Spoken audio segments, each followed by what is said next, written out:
Wisconsin Broadcasters Association Hall of Famer Bob Berry ruled Milwaukee's airwaves in the 60s and 70s. He spoke with countless musicians and celebrities over the years. Bob collected remarkable recordings of these encounters, which he's now sharing with the public. Here's Bob. David Brenner was a stand-up comedian, actor, and author. He was on the Johnny Carson Tonight Show more than any other guest, 158 times. And he guest hosted 75 times. David produced many documentaries, winning 30 awards, including an Emmy, before moving to comedy. He was on the list of the greatest stand-ups of all time. He also wrote 5 books, starred in 4 HBO specials. One of his books was titled, I Think There's a Terrorist in My Soup, How to Survive Personal and World Problems with Laughter. Seriously. David Brenner is on the air with us. Yeah, hi, how are you? I just wanted to get a cigarette. It's morning for me, you know? Yeah, Lenny Bruce had the best line in the world. Someone called him, that met him in a club. Lenny, 9 o'clock in the morning. Lenny, hi, is Mr. Whatever it is. Did I wake you? I said, no, I always get up 12 hours before I go to work. You stepped onto the stage for the first time as a comedian on June 9th, 1969, and it says here that very morning you decided to give up a very successful career as a television writer, producer, and film director, a career which had garnered nearly 30 awards and more than comfortable income. Why did you go into comedy when everything was going well for you as it was? Because I'm crazy. I'm a lunatic. What can I tell you? No, actually, you know, everybody in life gets to a point where they say, you know, listen, this is great, but I've done it. I don't want to keep doing this. Yeah, I'd have to be very brave or insane to change your life then. And I just happen to be crazy enough to say, I don't want to do this. I'm going to take a year off and just goof. And I didn't know how to goof, you know. I didn't have enough money to go traveling around. But I had enough money to pay the rent, so I figured, well, I'll get up on a stage and joke around at night and just make people laugh and then quit and do something else. And I would have quit, but I thought, well, let me go on television. After all, I don't want people to think I wasted a year of my life, you know what I mean? Yeah. I'll go on television. I'll let everyone see me on a Tonight Show, and I'll say, hey, you know, David Brenner went on a Tonight Show once. So I went on the Tonight Show, and boom, the whole career blew open. That was your big break. Yeah, that was it. Did you write an act, or did you just kind of get up there and ad-lib? Well, I'll tell you what's so strange. I really don't write. I don't write an act even now. I ad-lib. That's where it all comes from. It comes from ad-libbing on stage. It doesn't make it any better than writing. Believe me, I'd like to see friends of mine. I think they're tremendously talented who sit down at the typewriter and write jokes. I don't know how the hell they do that, you know? I'll sit down at the typewriter and I'll look and I'll say, it's a nice typewriter. But what I do is I ad-lib on stage. And then I remember the ad-libs, or I audio tape the shows and listen to it. And I even ad-libbed my first time on Carson. That's how crazy it gets, you know. Where do you get the ideas for material then? I don't know, and I hope I never find out. I don't know. It just something happens when I'm talking and a joke comes out. I don't know where it comes from. I don't know what it is. I'll tell you what it is originally. First of all, my father's a very funny guy, you know. And second of all, comedy, especially in the beginning when you're a child, it's a cover-up. It's an escape valve for things that make you unhappy.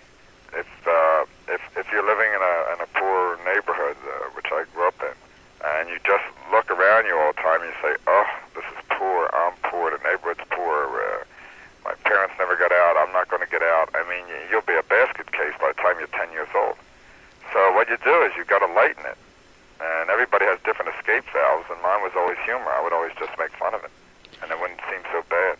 Do you kind of like to use, if you're in a town that has a funny thing going for it, do you usually use that in your act? If something strikes me funny about a town, like when I was in Milwaukee, working in Milwaukee, 100 people a day came up to me on the street and told me, you see that? That's the largest four-phase clock in the world.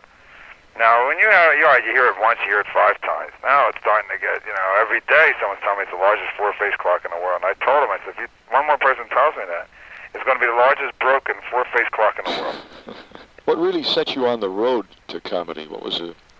Well, there must have been some kind of a beginning or something.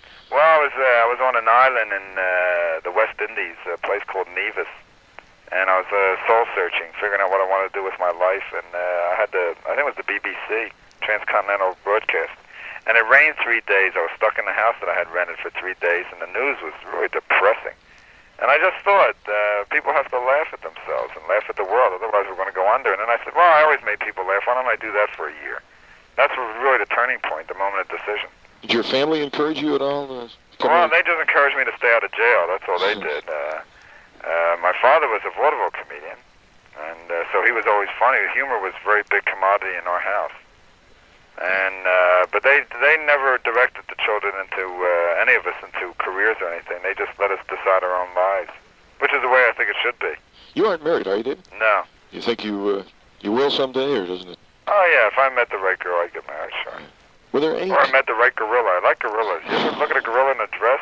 I'm telling you something. You put a gorilla in a yellow dress with sensible black wedgies and basic pearls, and you got a knockout. Okay. You've worked with a lot of superstars, Yeah. Robert Goulet and Dionne Warwick, Fifth Dimension, Anne Margaret, Anthony Newley, Yeah, Upper Deck. right. Who did you enjoy working with? Well, I'll tell you, I've been very lucky in the sense that I've worked with good people. You know, Tom Jones and Humperdinck and Sonny and Cher and B.B. King, and I've really been lucky with the good people. I think I'd have to say the ones I enjoyed the most are the ones that are the closest personal friends of mine. Plus, I spent the most time with, and that was Sonny and Cher. I was on the road with them 3.5 years, as well as working with all the others. But the mainstay was Sonny and Cher. Were they having their problems at that time when they first? No, about a year before they split, it started. That's when the problem really hit. And I tried to be a cohesive factor in there, and maybe I did play a role holding them together a little while. Well, then they did try to make it then. But you can't sit on a volcano. It's gonna go. Yeah. I told them for $5 million a year I could live on the road with a nymphomaniac gorilla. You know, punching his fist through the motel room every night. Right. Beating him off, you know what I mean? That's where my head is, you know. That's right, and I think 90% of the people feel that way too. It's Right, it's like, you know, I said, oh my goodness, $5 million a year. I mean, look how many people are married unhappily with spouses they can't stand, and they're poor. I mean, I saw it in my neighborhood growing up, and yet they hang in there. You know what I mean? They try and work it out. They hang in there. I wonder how many teams had those problems. You know, like Dean Martin and Jerry Lewis and all the. Of course, that's. Well, that wasn't a marital problem. Yeah, right. That wasn't a marital problem. But I mean, I wonder how many teams just get sick of each other. Well, you know. I'll tell you, I don't know how any team. I mean, I get tired of looking at the same feet on the bottom of my legs. You know, I get over. I say, oh, the same feet again. You know, I don't think I could take working with another person. I mean, no matter how congenial you are and how amiable and how easygoing, and I'm one of the easiest going guys and all that, just being around another human being that closely under that much pressure for that long a time has got to explode something. David, thank you very much. Okay, thanks a lot, Bob. Have a good stay. And good luck to you. Thank you. Right, bye-bye. Hi, this is David Brenner. I just want you to know that I always listen to Mr. Barry out when I'm very ill and forced to live here. Bob Berry, WOKY 9092. Thank you for listening to Bob Berry's Unearthed Interviews. Be sure to subscribe and rate our podcast on iTunes or wherever you find your podcasts. You can find all the episodes at WisconsinBroadcastingMuseum.org. Check out Bob Berry's book, Rock and Roll Radio Milwaukee. Book sale proceeds support Angels Kids Fund and Donate Life Wisconsin. The preceding program was made possible by a generous contribution from Terry Vaughn.